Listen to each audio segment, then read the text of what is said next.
Hello friends, सभी को good morning. कुछ महत्वपूर्ण प्रश्न गणित की पेडागोजी के साथ उपस्थित हो गए हैं, क्योंकि ये गणित की पेडागोजी तुम्हारी 15 नंबर की पेडागोजी पूछी जाती है। और कुछ उसमें गणित में खास खास सवाल भी है, वो बताएंगे, एक बार को डिस्कस करेंगे क्या सवाल से संबंधित बनते हैं। और पेडागोजी तो रिपीट कर ही लेना गणित की हर बार। तो पहले प्रश्न पर डिस्कस करेंगे। एक शिक्षक कक्षा 2 के बच्चों को कागज पर कुछ बिंदु बनाने के लिए कहती है। क्या कहती है? कुछ बिंदु बनाने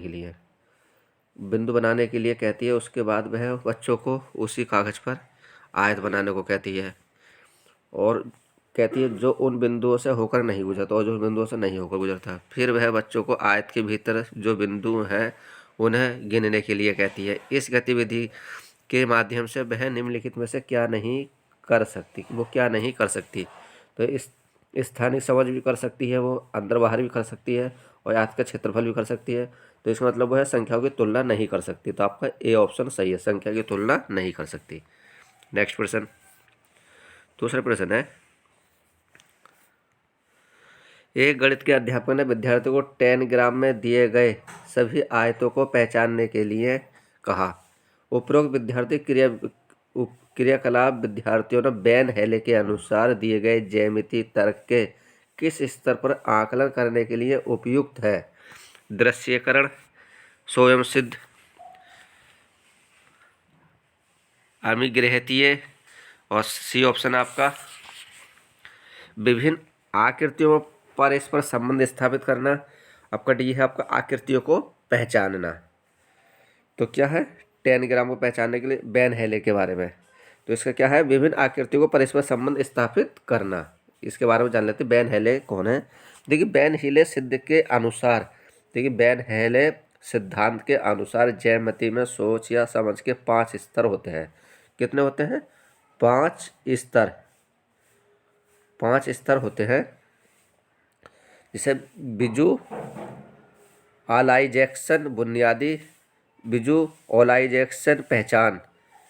विजुअलाइजेशन स्तर पर छात्र आकृति के बारे में सोचते हैं कि वे कैसे मिलते जुलते हैं। वे आकृतियों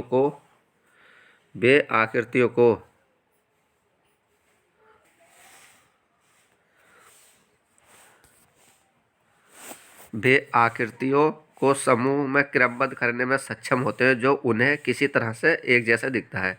पहला स्तर आपका विश्लेषण। देखिए, विश्लेषण में हम क्या करते हैं?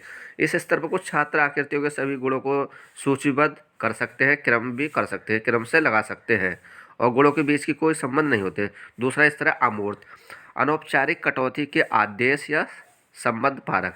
दूसरा अमूर्त में देखिए, अनौपचारिक कटौती स्तर पर छात्र केवल गुणों के बारे में सोचते हैं, कि बल्कि आंकड़ों के बीच क्या नोटिस होता है उसमें वो नोटिस नहीं कर पाते। तीसरा स्तर आपका कटौती, औपचारिक कटौती क्या होती है? देखिए, औपचारिक निगम स्तर पर छात्र आकृतियों के गुणों के बीच संबंधों के बारे में सोचते हैं, और इस स्वयं सिद्ध परिभाषा, परिमेय, उपपत्ति और अधिगमों के बारे में विचार करते हैं। और आपका इसमें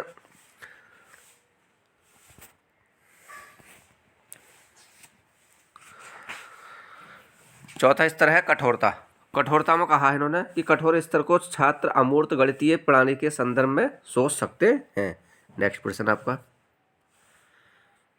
तीसरा प्रश्न है।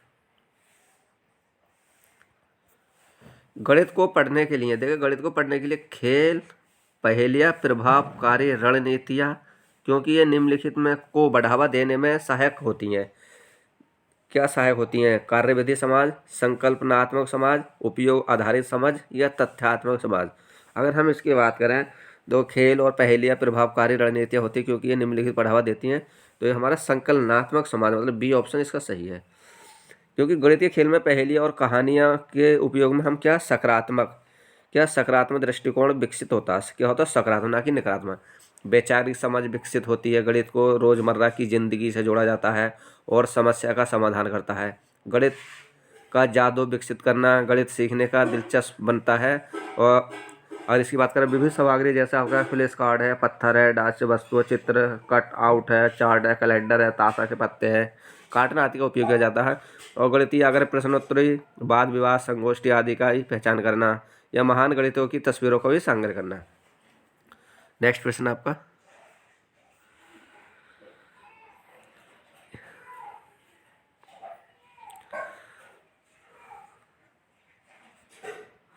देखिए, इस्माइल इस्माइल एक प्राथमिक कक्षा का अपने छात्रों को पूर्व ज्ञान को समझने के लिए सर्वप्रथम सदैव कुछ क्रियाकलाप करता है।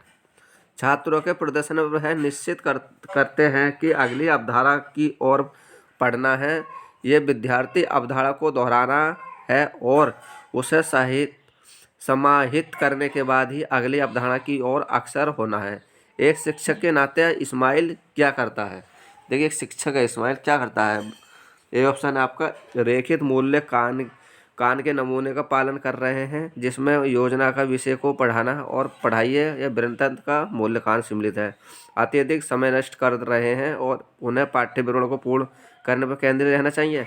सी ऑप्शन है एक विषय को पूर्ण करने के पश्चात ही मूल्यांकन करना चाहिए। और आपका डी ऑप्शन है एक चक्रीय मूल्यांकन का पालन कर रहे हैं, जिसमें मूल्यांकन के द्वारा जानकारी एकत्र कर रहे हैं बच्चों के लिए अधिगम वातावरण को सुधारना सम्मिलित है। तो इसके हम बारे में बात कर लेते हैं चौथे के। तो देखिए, एक चक्रीय मूल्यांकन के पालन कर रहे हैं, जिसे जानकारी एकत्र कर बच्चों के लिए अधिगम वातावरण को सुधारना सम्मिलित है। तो हमारा कौन सा सही है? आपका डी ऑप्शन सही है, क्योंकि एक गणित शिक्षक के रूप में इस्माइल उपकरणों के कार्य सीखने के चक्रीय मॉडल का अनुसरण कर रहा है। कौन सा चक्रीय मॉडल का अनुसरण कर रहा है? कौन सा चक्रीय मॉडल का अनुसरण कर रहे हैं, जिससे वह छात्र के लिए सीखने के माहौल में सुधार के लिए आकलन के माध्यम से जानकारी एकत्र करना शामिल है। नेक्स्ट प्रश्न आपका 5। अनीस ने अपने छात्रों को विभिन्न ज्यामितीय आकृतियों की वर्गीकृत करने के लिए एक समूह परियोजना दी है। इस परियोजना ने विद्यार्थियों को प्रदर्शन का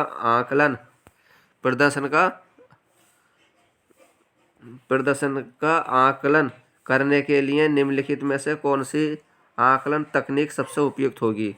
rubric, paper pencil test, checklist या संकल्पना मानचित्र। तो इसके हम बारे में बात कर लें कि कौन सी इसका ऑप्शन सही होगा रूब्रिक क्या है? देखिए, रूब्रिक के बारे में ये ऑप्शन सही है। रूब्रिक क्या है? देखो, रूब्रिक एक मूल्यांकन उपकरण है। रूब्रिक क्या है? एक मूल्यांकन उपकरण है जो लिखित से मौखिक से लेकर दृश्य तक किसी भी प्रकार के छात्र कार्यों के सभी घटकों में संबंधित मानदंड को स्पष्ट रूप से इंगित करता है। इसका उपयोग असाइनमेंट, कक्षा भागीदारी या समय ग्रेड को चिन्हित करने के लिए किया जाता है। क्या है रूब्रिक? क्या है? मूल्यांकन उपकरण है। इस चीज़ को आप ध्यान पर रखकर चलना है। नेक्स्ट प्रश्न, निम्नलिखित में से कौन सा गणितीय पाठन चर्चा में शाब्दिक समस्याओं के उद्देश्य का उपयोग करता है? इन्हें विद्यार्थियों की भाषा क्षमता को परखने के लिए प्रयोग किया जाता है। ये गणितीय समस्याओं को हल करने हेतु किसी भी औपचारिक पालन विधि परिचय देने में सहायक होता है। ये गणित स्कूल से बाहर के संसार को अधिक जोड़ता है। ये सभी विद्यार्थियों द्वारा आसानी से हल किया जा सकता है। गणितीय पाठ्य चर्चा में शाब्दिक समस्या का उद्देश्य क्या है? तो इसकी हम बात करें तो ये गणित को स्कूल से बाहर के संसार से अधिक जोड़ता है। तो कौन सा हमारा सी ऑप्शन सही है, क्योंकि यहाँ पे जोड़ता है। देखिए, गणितीय शब्द समस्याओं के सफलतापूर्वक हल करने के लिए मानसिक कौशल और पढ़कर समझ कौशल दोनों ही आवश्यकता होते हैं। समस्या और पढ़कर यथार्थवादी गणित शिक्षा में हालांकि छात्र मुख्य रूप से शब्द समस्या पहचान के संदर्भ में इनमें से पहले कौशल यानी मानसिक कौशल को लागू करना सीखते हैं। फिर उसके बाद में कहते हैं, इनका फिर विचार होता है कि शब्द समस्याएं बच्चों को वास्तविक और गणित को एक साथ लाने की क्षमता देती हैं।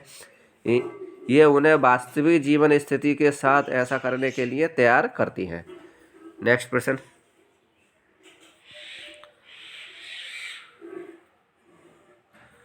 अल्पवयस्क छोटे बच्चों के लिए निम्न में से कौन सी प्रक्रिया में पूर्व संख्या संकल्पना का भाग है? तो वर्गीकरण, प्रतिमान बनाना और एकांकी संगति, या गणना, वश, उल्टी गणना और वर्गीकरण, समप्लाव, स्कीम, गणना, प्रतिमान बनाना, संख्याओं का संरक्षण, या वर्गीकरण, गणना और संख्याओं का क्रम। तो हम इसकी बात है वर्गीकरण, गणना और संख्याओं का क्रम। अल्प वयस्क छोटे बच्चों के लिए निम्न में से कौन सी प्रक्रिया में पूर्व संख्या संकल्पना का भाग है? तो डी ऑप्शन सही है, क्योंकि वर्गीकरण, गणना और संख्याओं का क्रम, क्योंकि इसने कहा कि छोटे बच्चों में संख्याओं का वर्गीकरण, गिनती और क्रमकान पूर्व संख्या अवधारणाओं का हिस्सा होता है, और वर्गीकरण एक मौलिक पूर्व संख्या सीखने की अवधारणा है जिससे बच्चे अपने आसपास की दुनिया के बारे में सीखते हैं। अगर हम वर्गीकरण और छटाई संख्याओं के साथ या उनके बिना की गई सकती हैं, जैसे कि बच्चों वस्तुओं को अलग अलग समूह को अलग अलग करना, जैसे कि उनकी टी शर्ट या रंग या उनके बालों का रंग। नेक्स्ट प्रश्न, 8वें प्रश्न बात कर लेते हैं।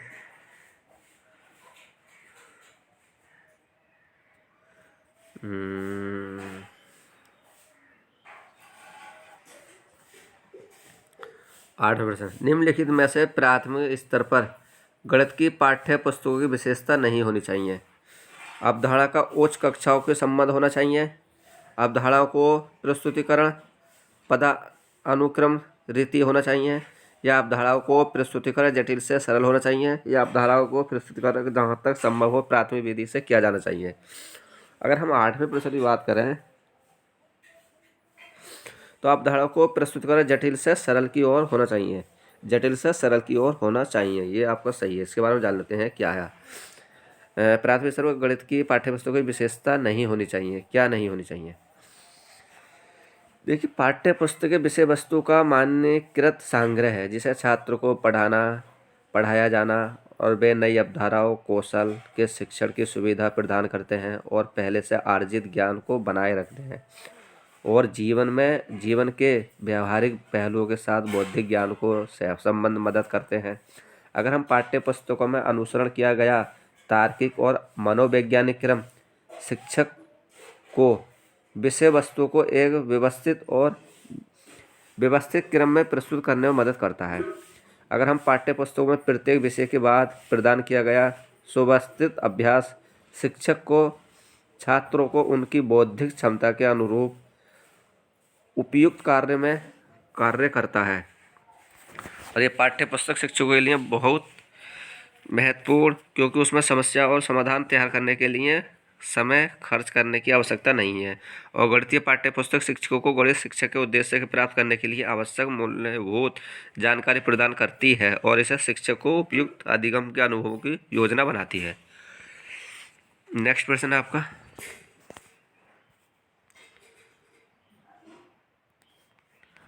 हस्तकौशल सामग्री।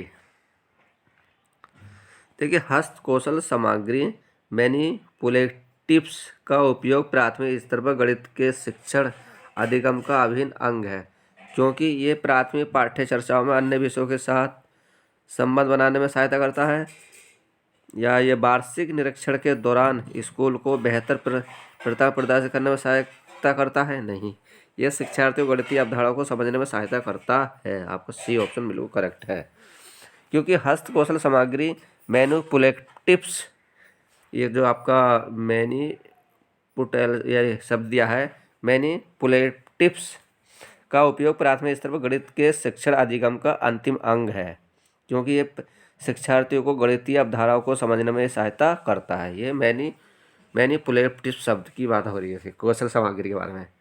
नेक्स्ट प्रश्न, 10वां प्रश्न,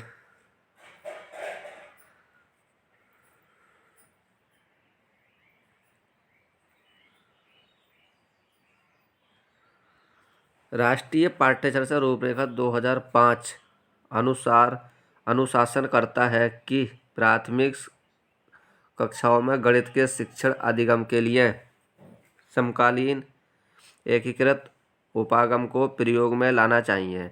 इसका अर्थ है कि गणित को समस्या समाधान साथ एकीकृत होना चाहिए,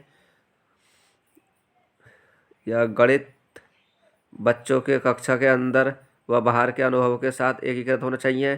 गणित को अन्य विषयों जैसे कि पर्यावरण अध्ययन का भाषा के साथ एकीकृत किया जाना चाहिए। तो आपका सी ऑप्शन बहुत करेक्ट है इसका, क्योंकि गणित भी अन्य विषयों के जैसे पर्यावरण अध्ययन भाषा के साथ भी एकीकृत किया जाना चाहिए, क्योंकि गणित प्लेस वैल्यू पर ध्यान केंद्रित करते हुए समूहीकरण के माध्यम से प्रदत्त त्रुटिपूर्ण हल के संदर्भ में जोड़ा की अवधारणा शिक्षक को सहयोग करता है। अगर हम राष्ट्रीय पाठ्य चर्चा 2005 के अनुशंसा कर रहे हैं कि प्राथमिक कक्षाओं में गणित के शिक्षण अधिगम को कर्मचारियों के साथ निम्नलिखित दृष्टिकोण का पालन करने की आवश्यकता है कि गणित को कक्षा के अंदर और बाहर बच्चों के अनुभवों के साथ एकीकृत करना आवश्यक है, और गणित को पर्यावरण विज्ञान भाषा जैसे अन्य विषयों के साथ एकीकृत करना आवश्यक है। Next question.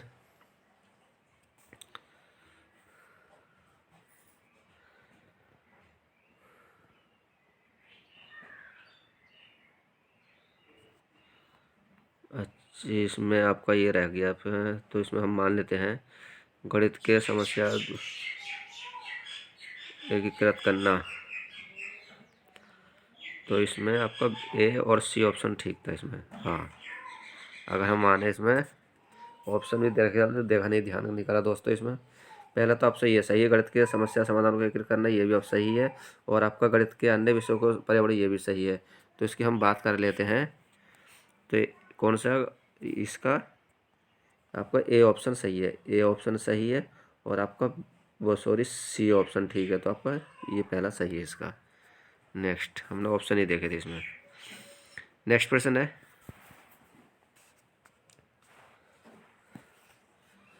एक सौ 9 तक की संख्याओं को पढ़ने के लिए निम्नलिखित तो कौन सा क्रियाकलाप उपयुक्त है।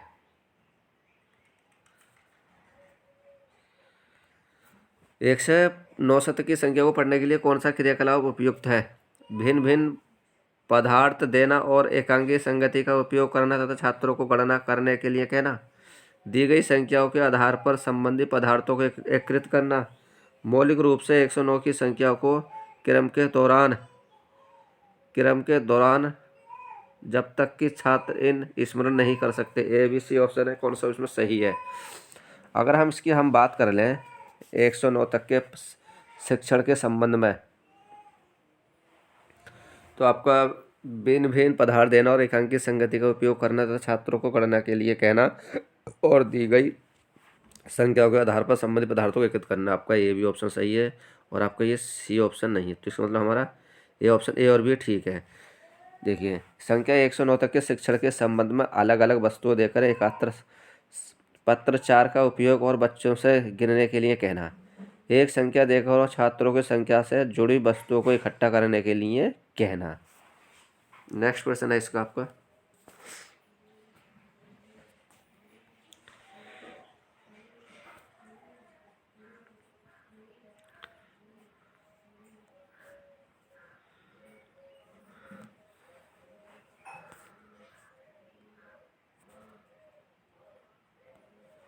अवधारणा समरूप का परिचय देने के लिए अवधारणा समरूप का परिचय देने के लिए सुश्री कमला ने छात्रों को अलग अलग अनुभव उपलब्ध कराए, जैसे कि भिन्न भिन्न आकार के प्रतिमान, कंप्यूटर द्वारा आकृतियों के चित्र का प्रक्षेपण, समूह के विचार विमर्श इत्यादि। सुश्री कमला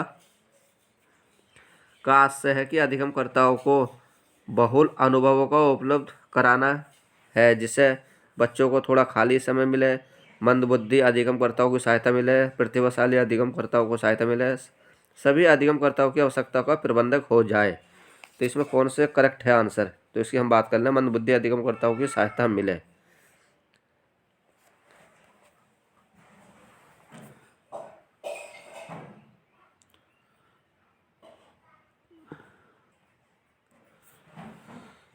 तो इसमें अगर हम बात कर लें इसकी अवधारणा को, तो आपका सभी अधिगमकर्ताओं की आवश्यकताओं का प्रबंधक हो जाए, तो आपका यही सही है। आपका इसकी हम बात कर लेते हैं,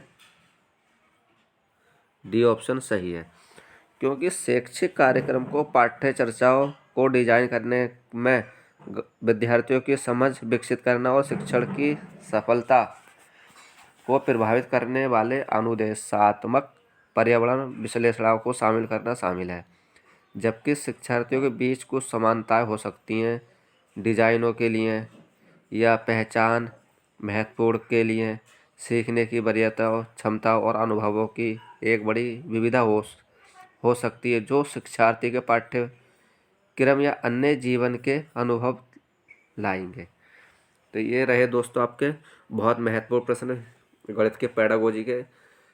15 नंबर गणित के पेडागोजी के आते हैं। इसी टाइप से आप हमारे यूट्यूब चैनल पर बने रहना। हम देखिए CDP और आपका इन्वायरमेंट हिंदी पेडागोजी 4 सब्जेक्ट हम करा रहे हैं आपके।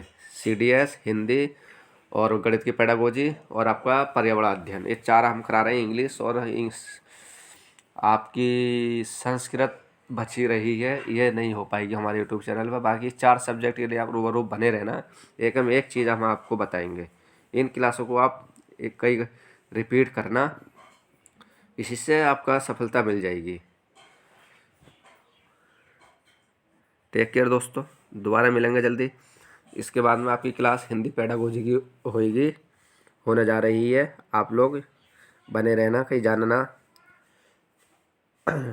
जल्दी हम हो सकता है लाइव, रात को हम 8 बजे लाइव रहेंगे। आप लाइव आना, 8 बजे लाइव क्लास रहेगी आपकी। उसमें अच्छे प्रश्नों पर हम डिस्कस करेंगे। ओके दोस्तों, टेक केयर दोस्तों, बाय।